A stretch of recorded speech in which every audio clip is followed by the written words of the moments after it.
The quality of your product is secondary to the quality of your ability to describe the value of what your product is. Whoa, that is a little bit of a tongue twister. What are we talking about here?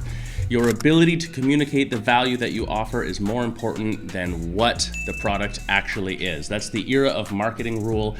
We're also in the digital era, which now means that communication is going to happen in a digitized way.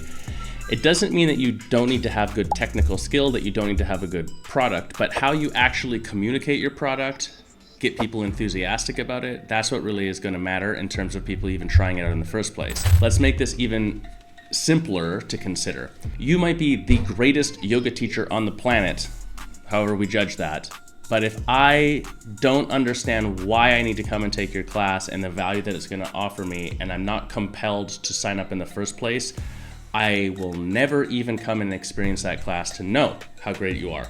Let's go a little bit further. Even if you're the greatest yoga teacher on the planet, how likely is it that I get all of the value from you in one single class? And I think we can all agree that that's basically impossible.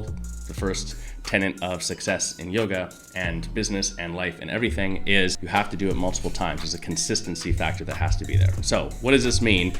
It means how you communicate your product and what you offer becomes extremely important, and in my opinion, one of the major differentiators between businesses that are very successful and businesses that lack some success that they deserve because their product is good, but like people aren't participating, they're not communicating in a clear, powerful, incentivizing, enticing way for people to actually participate. So then the question becomes, how do we do that? So let's talk a little bit about marketing. There are 3 layers of how you can communicate something. So layer number 1 is you can communicate the features. The features are just the basic description of what it is. If you have a Vinyasa flow class, the features are, we do 5 sun salutations. If you're a Bikram class, we do 26 and 2 in 40 degrees. If you're a Yin class, we hold the postures for 5 minutes. These are just the features. Now, does that mean there's anything wrong with this information? No, but here's the hard part about this. As a student, especially a new yoga student, if I have the problem of a sore low back, or the problem of inflexibility or mobility, or the problem of needing to de-stress, let's use de-stress. Any of these classes and these features could help me with de-stressing. So they're all potentially viable, which means none of them stick out, none of them are differentiatable. But even further, I don't give a shit if we do 5 sun salutations, if it's 26 and 2 and 40 degrees, we hold the postures for 5 minutes. Unless I've already done yoga classes and I'm looking for something specific, I literally don't care about these features. They are irrelevant to me. What I care about is it gonna solve my problem? Is it gonna actually help me improve in the way that I want to improve? So then, level 2 for businesses is we stop talking about features and instead we start talking about benefits. Benefits are more compelling than features in that what a benefit is something unique, usually a specific feature. So for example, the benefit of practicing hot yoga specifically is that it's hot. And then there's all the reasons that heat is good for you to practice in, if that's what you're selling. So the benefit is that it's hot yoga. But the reason this is not as compelling as it could be, although it's still good, is because anybody could add heat to the room. And I know we can make the debate, oh, well, if you're a style that was designed around hot yoga or whatever, right? You're Baptiste, you're Bikram, you're heated flow that's started that way. Anyone can heat the room and say that they have hot yoga. So it's not completely differentiatable. The heat is a benefit that you offer and you can make a case for it being strong. So someone who's like, I'm always cold, or I find it hard to stretch, or I have this old injury, or I feel like yoga isn't intense enough for me, heat is a huge benefit. It's gonna help all of those things and enhance my experience. But the yoga place down the street could also just add heat to their classes and they would also be hot yoga, and people don't know the difference.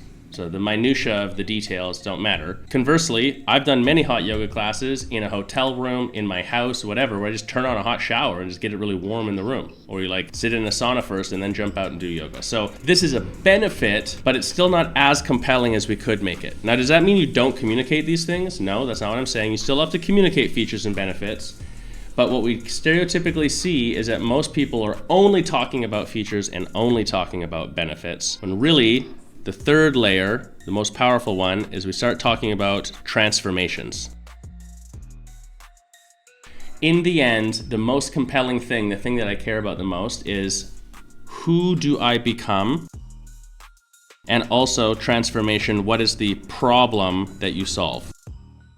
If you can tell me you're going to become this aspirational person, and you can tell me this problem will go away,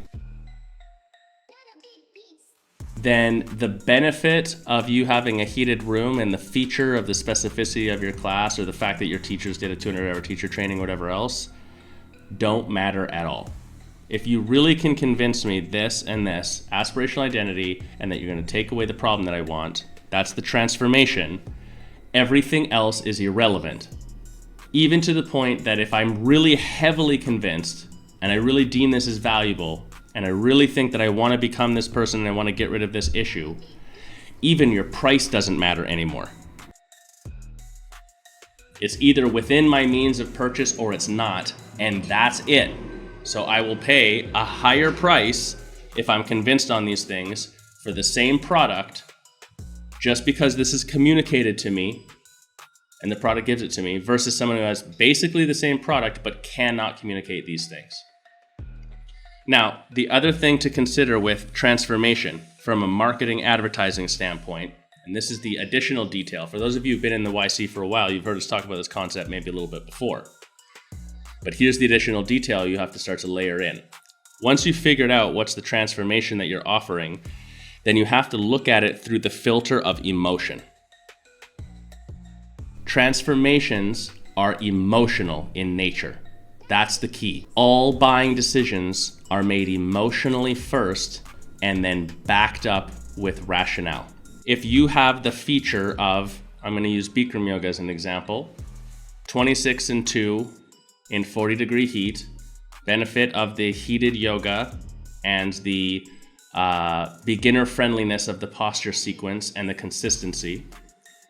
The transformation, though, that we know is it teaches you how to use your body, and it helps all of your muscles, tendons, ligaments, organs, glands get sort of a washing treatment so that you reduce stress in the physical body. You can move easier, get rid of joint pain, etc. But the emotional story about this that would resonate with me, the emotional story is you've got to hit me in the feels about why that even matters. So the emotional transformation is that I aspire to be a father of my 3 kids who comes home after a hard day at work or sitting in my chair all day or working construction or whatever, and I want to still have the energy to play with them. I also want to demonstrate to them what it looks like to maintain my personal physical health, because I know that that's going to be important for them. As my teenage son, for example, is figuring out nutrition right now and is interested in cooking. He's figuring out how to work out and be in shape and how to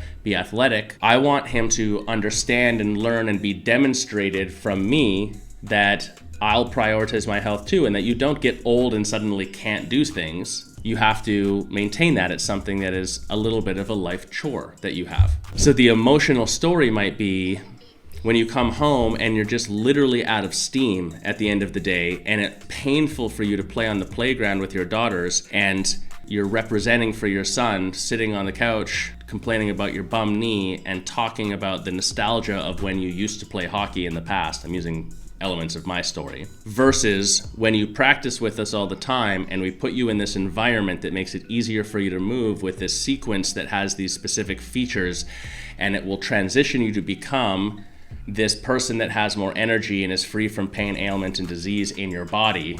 And it will get rid of the problem of you coming home and your knee hurting too bad to go play soccer in the field or whatever. I go through an emotional response and connection to what's going on. So we add in narrative or story very often. There's other ways to do it, but that's the primary one, to bring up and elicit an emotional response around the transformation that you are offering me. If that can get communicated and inserted into my mind, I will actively pursue trying to participate with you and pay for it and show up, etc., etc. Versus if you convince me based off of the feature is we've got this really great intro pass, it's cheap for you to check it out. Or the benefit is our room always has the smell of lemongrass when you come here, whatever. Even if I'm convinced off of that to come in, there's a lacking of depth in how I'm attached to the product and what you do. And that is where there could be issue in the long run.